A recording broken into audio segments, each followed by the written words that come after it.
बिस्मिल्लाहिर्रहमानिर्रहीम। अस्सलाम वालेकुम नाज़रीन। आज की वीडियो में मैं आपसे शेयर करूंगी बालों में मेहंदी लगाने का बहुत ही बेहतरीन तरीका।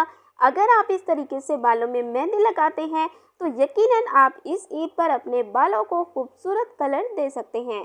तो चलिए वीडियो स्टार्ट करते हैं। इसके लिए हमें करना क्या है, बालों की खूबसूरती और बेहतरीन रंग के लिए आपने खुली मेहंदी का इस्तेमाल करना है, क्योंकि पैकेट वाली मेहंदी में केमिकल होता है। आप खुली मेहंदी लें और इसमें 1 खाने का चम्मच इमली का गाढ़ा पेस्ट, 1 खाने का चम्मच बालों में लगाने वाला तेल, 1 अदद अंडा, 1 चाय का चम्मच चीनी, 1 चाय का चम्मच कलौंजी और 4 अदद लौंग लेकर इनको पीस लें और चाय के कहवे से 2 घंटे के लिए भिगो दें।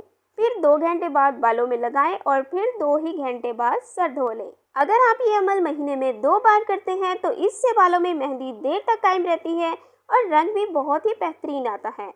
Thanks for watching. Please subscribe my channel. Help.